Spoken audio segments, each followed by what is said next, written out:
어느 교회에 어떤 여집사님이 있었습니다. 참 신실한 집사님입니다. 그런데 한 가지 안타까운 것이 있었습니다. 그것은 남편이 교회를 안 나오는 것이었습니다. 그래서 이 부인 집사님은 남편을 위해서 늘 기도했습니다. 어느 주일날 아침입니다. 교회를 가려고 준비하는데 남편이 말합니다. 나 오늘 교회 가도 돼? 라고 말합니다. 그 얘기를 듣는 순간 얼마나 눈물이 많이 나왔는지 하나님께서 자기의 기도에 응답해 주셨습니다. 자, 이제 남편과 함께 교회를 향해서 갑니다. 기쁨과 걱정이 교차합니다. 기쁨인 것은 남편이 함께 교회를 가기 때문이요. 걱정인 것은 처음으로 가는데 목사님이 무슨 설교 말씀을 하실까? 은혜를 듬뿍 받아야 될 텐데 라는 설교에 대한 걱정이었습니다. 자, 이 집사님이 교회를 가자마자 바로 이제 주보를 보았습니다. 성경 본문의 말씀을 보니 창세기 5장입니다. 깜짝 놀랐습니다. 왜냐하면 창세기 5장은 아담의 족보에 대한 말씀이기 때문입니다. 그런데 그 다음에 제목을 보니 저 기가 막힐 노릇입니다. 무슨 제목인지 아십니까? 죽고 죽고 죽고 라는 죽는다는 말이 3번 나오는 제목이었습니다. 아니 어떻게 이럴 수가. 창세기 5장은 족보에 대한 말씀입니다. 아담이 930세를 살고 죽었으며 셋이 912세를 살고 죽었으며 에노스는 905세를 살고 죽었으며 에녹은 365세를 살고 죽었으며 무두셀라는 969세를 살고 죽었더라. 남편이 처음 교회 나왔는데 어렵게 발걸음을 떼서 나왔는데 염려가 많이 됐습니다. 그래서 이 여집사님은 예배 내내 설교가 귀에 들어오지 않습니다. 걱정이 계속 나고 그리고 염려가 계속 생겼습니다. 그래서 그는 자기 자신에게 담대하라, 담대하라, 담대하라, 담대하라 자기 스스로 속에게 외치며 예배를 드렸습니다. 예배 끝난 다음에 힘없이 지금 계단을 내려오는데 남편이 말합니다. 오늘 등록합시다. 오늘 등록합시다. 그렇게 말합니다. 그래서 이제 등록 절차를 밟고 돌아왔습니다. 점심 식사를 잘 대접을 하고 그리고 남편에게 물었습니다. 여보, 당신은 어떻게 오늘 등록할 마음이 생겼어요? 오늘 목사님의 설교 말씀 가운데서 특별한 것이 없었는데 어떻게 해서 등록할 마음이 생겼어요? 남편의 대답입니다. 여보, 오늘 목사님이 처음부터 끝까지 다 죽음에 대한 설교를 하셨는데 그 순간에 갑자기 내 귀에 너도 죽어, 너도 죽는단 말이야 라는 음성이 갑자기 내 귀에 들리는 것 같아서 내가 지금까지 살려고 애썼지만 사는 것도 중요하지만 잘 죽는 것도 중요할 것 같아서 내가 그래서 교회에 다녀야 되겠다고 생각해서 결심해서 등록을 하게 되었지 라고 말하다고 합니다. 성령의 역사는 참 놀랍습니다. 하나님께서 택한 사람은 반드시 부르시고 그리고 역사하십니다. 오늘 본 말씀은 이렇게 시작하고 있습니다. 13절 상반절의 말씀은 이렇습니다. 그들이 베드로와 요한이 담대하게 말함을 보고. 여러분, 베드로와 요한은 담대한 사람이 못됐습니다. 하지만 이제 담대하게 말합니다. 오늘 이 말씀을 통해서 베드로와 요한의 그 변화의 과정에 대한 말씀을 함께 살펴보려고 합니다. 담대하지 못했던 사람들이 어떻게 담대하게 되었는가 하는 이 과정에 대한, 사실 교육의 목적과 신앙생활의 목적이 다 변화 있는 거 아닙니까? 전에 이런 사람이었는데 이제 예배를 통해서, 신앙을 통해서, 학교 교육을 통해서, 훈련을 통해서 다 새롭게 변화되는 것, 이것이 바로 교육 목적이요, 예배 목적이요, 신앙의 목적인데 오늘도 이 두 사람의 변화에 대한 그 과정을 함께 살펴보려고 합니다. 실제로 베드로와 요한은 담대하지 못한 사람들이었습니다. 여러분, 우리가 왜 담대하지 못할까요? 도대체 우리를 두렵게 하는 것은 무엇일까요? 무엇이 우리를 불안하게 만들까요? 심리학자들은 대개 세 가지로 근본적인 이유를 설명합니다. 그 첫째가 죽음입니다. 왜 죽음이 우리를 두렵게 만들까요? 죽음은 왜 우리를 불안하게 만들까요? 두 가지를 이유를 설명한다고 한다면 하나는 단절 때문입니다. 자, 지금까지 모든 삶을 다 중지시켜 버립니다. 더 이상 말하지 못합니다. 더 이상 대화하지 못합니다. 더 이상 교제하지 못합니다. 더 이상 함께하지 못합니다. 이 단절, 이것이 죽음의 첫 번째 그 두려움입니다. 두 번째 죽음이 두려운 이유는 그것은 이별에 대한 슬픔입니다. 지금까지 함께 살았던 가족들과의 이제 헤어짐이요.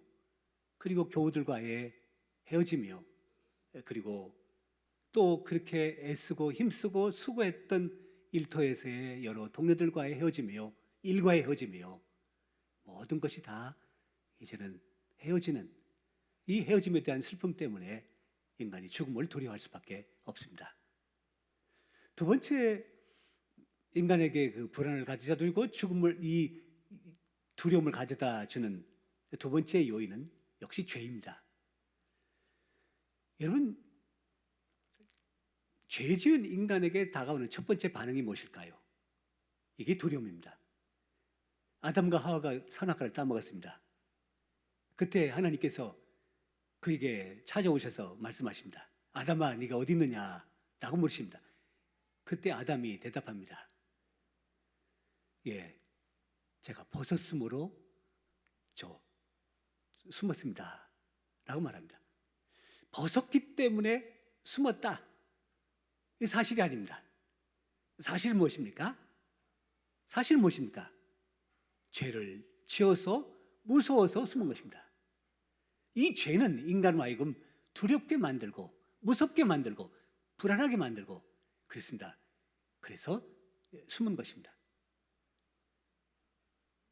경찰서 앞에 죄 지은 사람이 잘 지나가지 않잖아요. 죄 없는 사람도 경찰서 앞에 잘 지나가지 않습니다. 그 이유는 혹시나 내가 모르는 죄를 혹시 지은 것이 있는지, 바로 죄는 우리로 하여금 불안하게 만들고 그리고 두려움 가운데 빠뜨립니다. 세 번째 두려움의 요소는 이것은 불확실한 미래 때문입니다.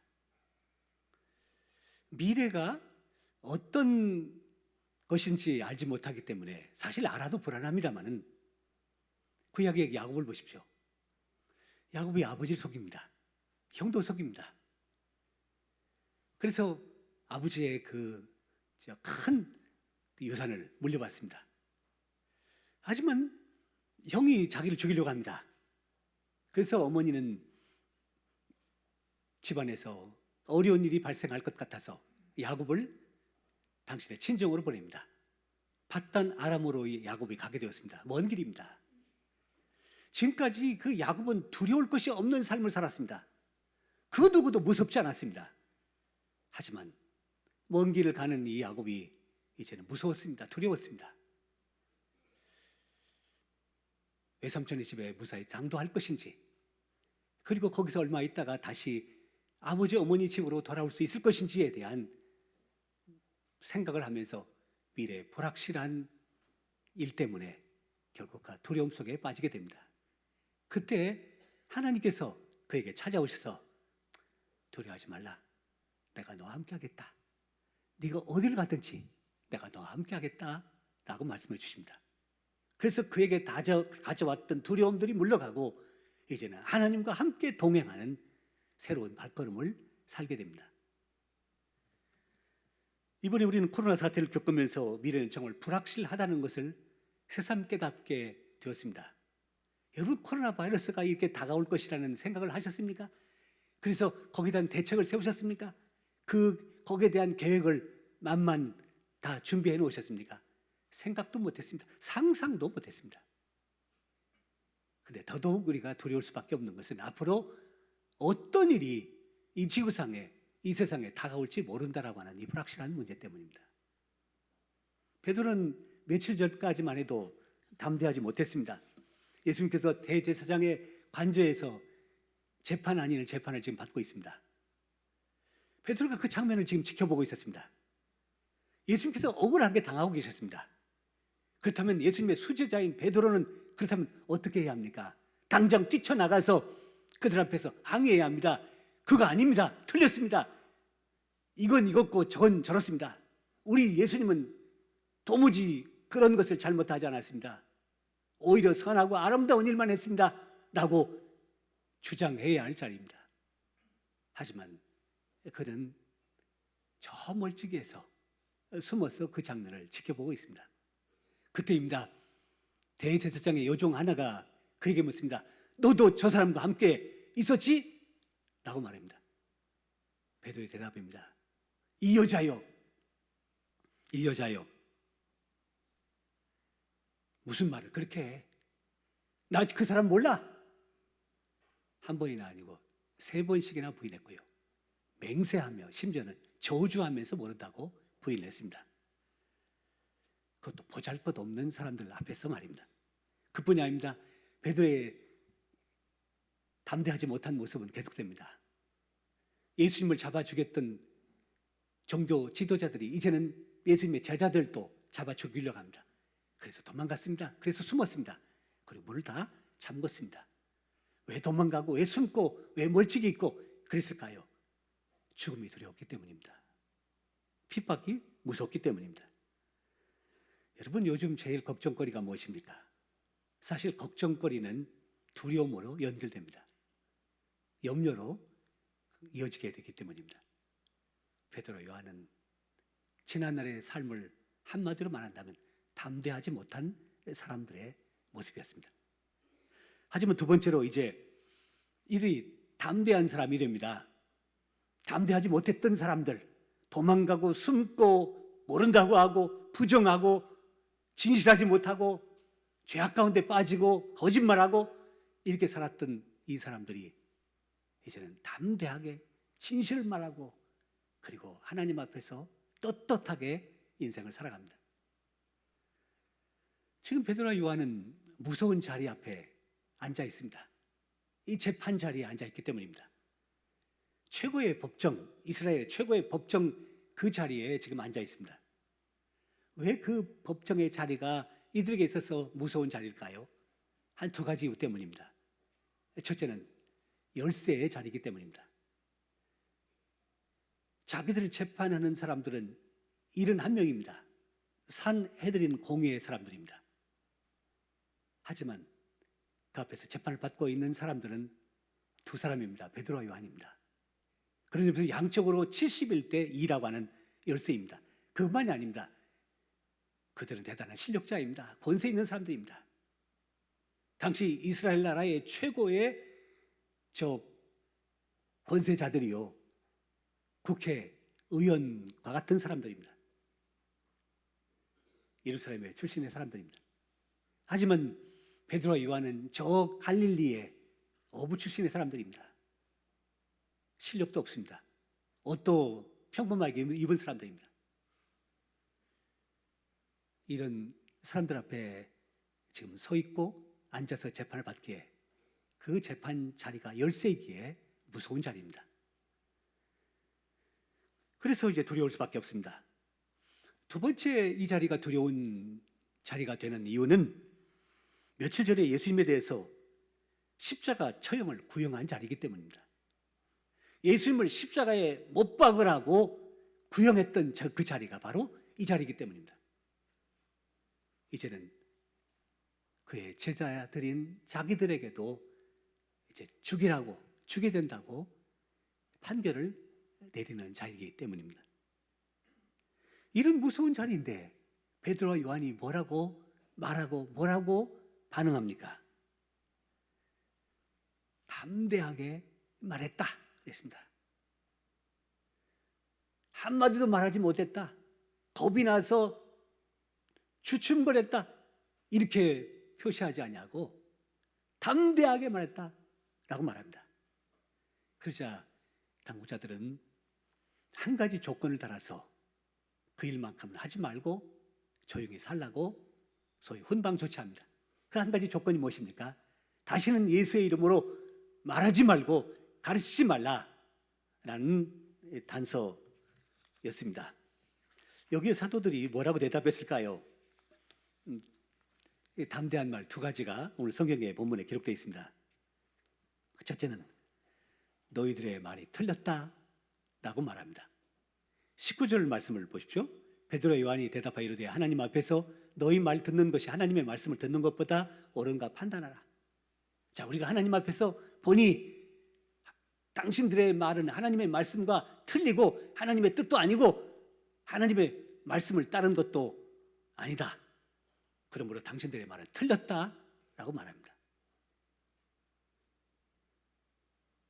권세 입장에 있어서나 수적인 입장에 있어서 열세인 이 두 사람이 대단히 권세가 있고 그리고 이들의 생사의 문제를 주관하는 사람들 앞에서 틀렸다고 담대하게 말합니다. 또 한 가지 말은 20절 말씀이 있습니다. 우리는 보고 들은 것을 말하지 않을 수 없다. 우리는 보고 들은 것 계속해서 말할 것이다 라고 말합니다.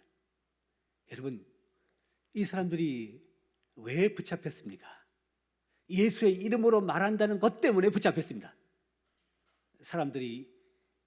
이 사람들이 기적을 행한 것을 봤기 때문에 그리고 하나님께 영광 돌린 것을 봤기 때문에 사람들 때문에 이 사람을 이제는 석방할 수밖에 없지만 다시는 예수의 이름으로 말하지 말라고, 가르치지 말라고, 만약에 가르치거나 말한다면 즉시 다시 체포하여 이제는 엄벌에 차겠다고 위협하는데도 불구하고 뭐라고 말합니까? 우리가 보고 들은 것을 말하지 않을 수 없다. 계속해서 우리는 예수님이 우리에게 말씀하신 것, 하나님께서 우리에게 말씀하신 것 우리는 전할 수밖에 없다라고 당당하게 외칩니다. 로마니아에 유명한 목사님 가운데 리차드 범브란트 목사님이 있습니다. 이 목사님이 이제 로마니아 공산주의의 공산당에 붙잡혀서 이제 감옥에 갇힙니다. 14년간을 옥살이합니다. 얼마나 많은 고통과 그리고 또 고문을 당했는지 모릅니다. 그러다가 1945년 2차 세계대전이 끝나면서 이제는 그가 자유몸이 됩니다. 그리고는 지난 14년 동안 감옥에서 있었던 일들을 기록하여 책으로 출판했는데 승리하는 신앙생활, 찬송생활 뭐 등등 여러 책들이 있는데 우리말로 번역된 책들도 여러 권이 있습니다. 그 중에 한 가지 얘기입니다. 리차드 범브란트 목사님은 감옥에 있으면서 계속해서 찬송을 부릅니다. 그 성경책을 반입시키지 못하기 때문에 그동안에 외웠던 성경 말씀을 암송합니다. 그리고 옆에 있는 다른 사람들에게도 주님을 증거하고 그리고 복음을 전합니다. 간수가 그 얘기를 듣기 싫어했습니다. 특히 예수의 이름을 얘기하는 것을 몹시 싫어했습니다. 범브란트 목사님께 말합니다. 다시는 예수의 이름 얘기하지 말라. 예수님 옛자 얘기도 하지 말라. 그러면 채찍을 내겠다. 매를 치겠다. 라고 말합니다. 하지만 범브란트 목사님은 계속해서 예수님의 얘기를 합니다. 왜요? 그의 머리끝에서부터 발끝까지 다 예수님으로 가득 찼기 때문입니다. 예수님의 은혜로 가득 찼기에 그의 행동, 그의 말 하나하나 다 나오는 것은 다 예수님에 대한 얘기를 할 수밖에 없었습니다. 결국 간수는 범브란트 목사님에게 채찍을 가했습니다. 많은 고문을 당했습니다. 전쟁이 끝난 다음에 그가 책을 쓰면서 다음과 같은 내용으로 그 장면에 대한 이야기를 매듭짓습니다. 간수는 나를 때려서 기뻤고 나는 예수님의 이름을 불러서 좋았다. 그는 나를 때려서 좋았고 나는 예수님의 이름을 불러서 좋았다. 우리의 위대한 신앙인의 아름다운 모습입니다. 죽음도 두려워하지 않았습니다. 맞는 것도 무서워하지 않았습니다. 여러분, 신앙의 힘이요, 믿음의 힘이 얼마나 놀라운지 모릅니다. 마지막 세 번째 말씀입니다. 그렇다면 베드로와 요한이 이렇게 담대할 수 있었던 담대함의 원천이 무엇일까요? 도대체 그 백이 무엇이기에 이렇게 담대하게 그들 앞에서, 하나님 말씀 앞에서 너희들 말 들어보니 너희들 말 틀렸다? 그리고 우리는 예수의 이름, 그리고 예수님께서 전하신 말씀, 그것 다 말할 수밖에 없다, 말하겠다, 이렇게 담대하게 나올 수 있었던 그 근거가 어디에 있을까요? 첫째, 하나님 앞에 서 있었기 때문입니다. 하나님 앞에 서 있었기 때문입니다. 19절 말씀을 다시 보십시오. 베드로 요한이 대답하여 이르되 하나님 앞에서 너희의 말을 듣는 것이 하나님의 말씀을 듣는 것보다 옳은가 판단하라. 앞서 말씀드린 것처럼 지금 베드로와 요한 앞에는 산헤드린 공회의 71명이 눈에 불을 켜고 지금 지켜보고 있습니다. 살기가 등등합니다. 그리고 그들의 죄목을 낱낱이 말하고 있습니다. 그리고 조그만 것 한 가지라도 걸리면 당장 죽일 태세입니다. 그때 사도들에게는 어떤 의식이 있었습니까? 그것은 바로 하나님 앞에 서 있다는 의식이었습니다. 우리가 하나님 앞에 있다는 신앙이었습니다. 우리가 저 71명의 산헤드린 공회는 그 사람들 앞에서 있는 것이 아니라 살아계시고 전능하시고 역사를 주장하시고 천지를 섭리하시는 하나님 아버지 앞에 우리가 서 있다라고 하는, 이 하나님 앞에 서 있다는 신앙, 이 의식이 있었습니다. 이 의식이 있었기에 그들은 계속해서 주님의 말씀을 전할 수 있었던 것입니다. 종교개혁가 마틴 루터가 종교개혁을 할 때입니다. 교황인 네오 10세가 당시 그 신성 로마 제국인 로마, 특별히 황제인 카를 5세에게 명령을 내립니다. 여러분, 그 당시에는요, 교황이 황제에게 명령을 내리는 이런 때였습니다. 레오 10세가 루터를 파문합니다. 파문했다는 것은 신부직을 박탈했다는 것입니다. 그리고 이제 신성 로마 제국인 황제인 카를 5세에게 루터를 처단하는 것입니다. 처단한다는 말은 이것은 이제 죽이라는 말입니다. 그런데 이 카를 5세가 가만히 보니까 제후들 가운데서 꽤 많은 사람들이, 그리고 국민들 가운데서 많은 사람들이 루터의 주장을 인정하고 따르고 있는 것을 봤기에 함부로 그를 처단했다가는 오히려 역풍을 맞을 것이라는 생각이 들었습니다. 그래서 한 가지 계략을 꾸몄는데, 그 계략이라는 것은 보름수 국회를 열게 되고, 그리고 그 보름수 국회 루터를 소환해서 청문회를 열어서 그를 파문하는 일이었습니다. 그 보름수 국회를 열면서 그 국회에 참석해서 지금 루터를 파문하려고 하는 사람들은 다 루터를 반대하는 사람들, 이 사람들만 소집해서 루터를 지금 파문하려고 하고 있습니다. 자, 보름수 국회에 그가 참석했습니다. 95개 조항 그것 철회하고 그리고 취소하라고 말합니다. 그러면 살려주겠다는 것입니다. 그때 루터가 말합니다. 95개 조항 그거 내가 취소할 생각이 전혀 없고, 그리고 철회할 필요도 없습니다. 담대하게 말합니다. 말 한마디 한마디에 생사의 문제가 달린 그때에 자기가 주장했던 하나님의 말씀 앞에서 당시에 잘못됐던 것들 95개 조항 하나도 철회하거나 그리고 취소할 수 없다고 담대하게 말합니다. 어떻게 그렇게 담대하게 말할 수 있었을까요? 여러분, 루터라고 뭐 죽음이 안 무서울까요? 루터라고 생명이 하나밖에 없고, 아니 생명이 뭐 한 두세 개 좀 있는 것일까요? 그렇지 않습니다. 그것은 바로 그가 국회에 도착하면서 하나님 앞에 기도했던 그 기도 때문입니다. 짤막한 기도입니다마는 그 기도가 지금도 아름다운 이름으로, 유명한 이름으로 글귀가 남아 있습니다. 하나님, 제가 여기 서 있나이다. 저를 도와주십시오.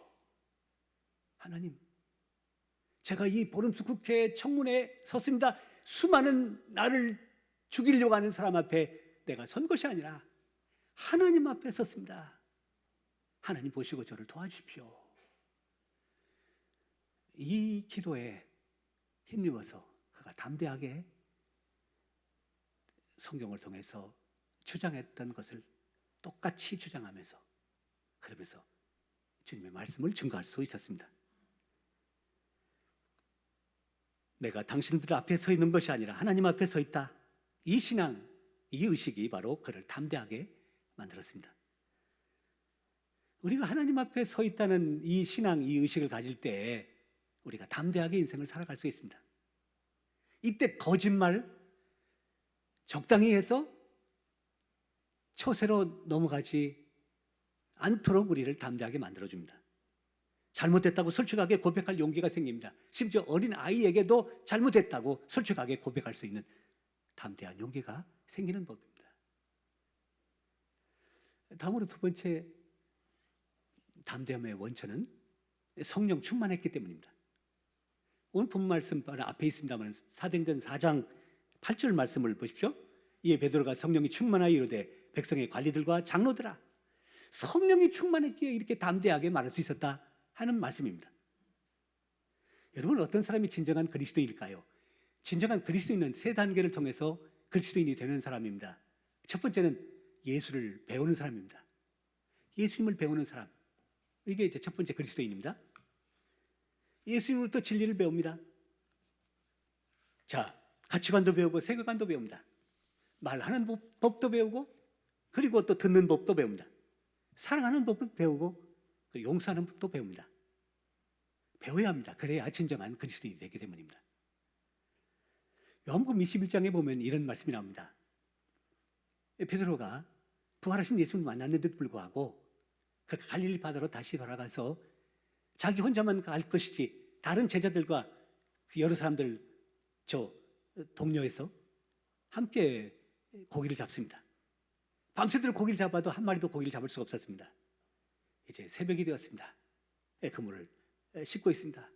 힘없이 지금 그물을 씻고 있는데 그때 예수님께서 그 모습을 보시고 빵을 준비해 놓으시고 그리고 고기도 구워 놓으셨습니다. 그리고 베드로와 다른 제자들에게 말씀하십니다. 와서 먹어라. 그러면서 베드로와 더 나아가서 다른 제자들의 지난날 과거에 대한 얘기는 한마디도 하지 않습니다. 구중도 하지 않습니다. 과거 얘기도 하지 않습니다. 저 같으면 베드로에게 한마디 좀 했을 것입니다. 베드로야, 왜 그랬니? 한 번만 부인을 하면 될 텐데 왜 세 번씩이나 부인해서? 그리고 뭐 맹세까지 할 필요가 있었어? 심지어 저주까지 했는데 어떻게 그럴 수 있어? 라고 섭섭한 마음을 한마디는 좀 했을 것입니다. 근데 예수님은 그런 과거 얘기 한마디 안 하시고, 그리고 또 책망도 하지 않으십니다. 어떤 초등학교 학생 하나가 있었습니다. 얘가 사고를 잘 쳤습니다. 사고를 쳐가지고 다른 아이들을 다치게 해서 몇 번 물어주기도 했습니다. 근데 이 아이가 갖고 싶은 것이 한 가지가 있었습니다. 자전거입니다. 그래서 이제 아빠가 이 아이에게 말합니다. 얘야, 너 일주일 동안 사고 안 치면 내가 너에게 자전거 사줄게. 그자 이 아이가 자전거 갖고 싶었어요. 사고 칠 것 꼭 참고 그래서 일주일을 이제 버텼습니다. 약속을 지킨 것입니다. 그래서 자전거를 사주었습니다. 그리고 이제 아빠가 한마디 합니다. 얘야, 너 이렇게 착한 아이인데 왜 지난날 그렇게 사고를 많이 쳤니? 그자 이 아이가 뭐라고 대답한지 아십니까? 나 아빠 그런 말 할 줄 알았어. 나 자전거 안 가져. 그리고 그냥 문 확 닫고 나가더라는 것입니다. 왜 과거 들춰내요? 왜 과거 얘기해요? 그냥 지나가지. 예수님 보십시오. 얼마든지 말씀하실 수 있는데 얘기하지 않습니다. 우리가 그런 예수님을 배워야 하는 것입니다. 예수님을 배우는 사람이 첫 번째 그리스도인입니다. 거기에 머물러서는 안 됩니다. 두 번째로 이제 넘어가야 합니다. 예수님을 따르는 사람입니다. 자, 배웠으면 배운 대로 따라야 합니다. 말하는 거 배웠으면 배운 대로 말해야 합니다. 듣는 것 배웠으면 듣는 대로 말해야 합니다. 행동하는 것 배웠으면 배운 대로 행동해야 합니다. 그래야 그것이 바로 진정한 그리스도인이 되기 때문입니다. 세 번째는 예수님의 인도하심을 받는 사람입니다. 여러분, 예수님의 인도하심을 받는 사람은 도대체 어떤 사람일까요? 그것은 성령께 붙잡힌 사람입니다. 성령 충만한 사람입니다. 우리가 예수님을 따라가려고 해도 잘 따라가지 못합니다. 왜요? 우리 힘으로 예수님을 따르려고 하기 때문입니다. 우리 의지로 예수님을 따라가려고 하기 때문입니다. 우리의 생각으로 예수님을 따라가려고 하기 때문에 잘 따르는 것이 되지 않습니다. 여러분, 주님이 우리를 인도하셔야 우리가 주님을 따를 수 있는 것입니다. 성령님이 우리를 인도하셔야 우리가 주님을 따라갈 수 있는 법입니다. 주님이 내 안에 계시면서, 성령님이 내 안에 계시면서 나를 주장하셔서 인도하셔야, 그래야 우리가 주님을 잘 따라갈 수가 있는 법입니다. 주체가 문제입니다. 내가 주체일 때는요, 아무리 애쓰고 힘쓴다 할지라도 전혀 따를 수가 없습니다. 주님이 나를 인도하셔야 따를 수가 있는 법입니다. 성령께서 우리 가운데 역사하셔야, 성령께서 우리 가운데 충만하셔야 나도 모르게 따라가고, 나도 모르게 하나님 기쁘시게 하고, 나도 모르게 주님의 영광을 위해서 살게 되는 겁니다. 사랑하는 성도 여러분, 미국 워싱턴의 그 링컨 기념관에 가면 링컨이 사용하던 성경책이 있습니다. 여러분, 링컨이 제일 좋아하는 성경 구절이 어떤 것인지 아십니까? 시편 34편 4절의 말씀입니다. 내가 여호와께 간구하며 내게 응답하시고 내 모든 두려움에서 나를 건지셨도다. 그의 인생의 길 앞에 얼마나 두려운 것들이 많았습니다. 얼마나 많은 문제들이 그 앞에 산적해 있었습니까? 그 문제들은, 그 어려움은, 그 난관들은 자신을 두렵게 만들고 절망하게 만들고 불안하게 만들고 그랬습니다. 주저앉게 만듭니다. 그래서 용기 없게 만들고 담대하지 못하게 만들고, 그래서 바르게 신실하게 정직하게 살아갈 수가 없습니다. 그래서 하나님 앞에 기도합니다. 하나님 앞에 기도합니다. 그때 하나님께서 응답하시고 모든 두려움에서 자신을 건져 주셨다 했습니다. 그래서 정직하게 살았습니다. 여러분, 링컨의 별명이 뭔지 아십니까? 정직한 웨이브입니다. 정직한 링컨이란 말입니다. 다도 정직하게 사니까 그의 별명이 정직한 사람이 되었습니다. 또 담대하게 살 수 있었습니다. 용기 있게 살 수 있었습니다. 그래서 남북 전쟁에서도 승리할 수 있었고, 그리고 노예 해방 운동도 승리할 수 있었던 것입니다. 이제 이 세상을 살아가면서 우리가 70년, 80년, 90년, 조금 더 사시면 100년 뭐 이렇게 삽니다. 하지만 영혼과 비교한다면 경점과 같은 것입니다. 우리의 죽음 이후에는 영원한 세계가 우리에게 있습니다. 그렇다면 이 세상에서 어떻게 살아야 할까요? 담대하게 살아야 할 것입니다. 그래야 진실하게 살고 정직하게 살고 하나님의 영광을 드러내며 살고 주님의 이름을 위해서 살아갈 수가 있는 법입니다. 어떻게 그렇게 담대할 수 있을까요? 하나님 앞에서라는 이 신앙의식, 그리고 성령 충만한 이 은혜, 이거 아니고는 담대하게 살아갈 수가 없는 것입니다. 이제 이 은혜로 담대하게 살아가심으로 승리하는 하나님의 자녀들 되시기를 주님의 이름으로 간절히 바랍니다.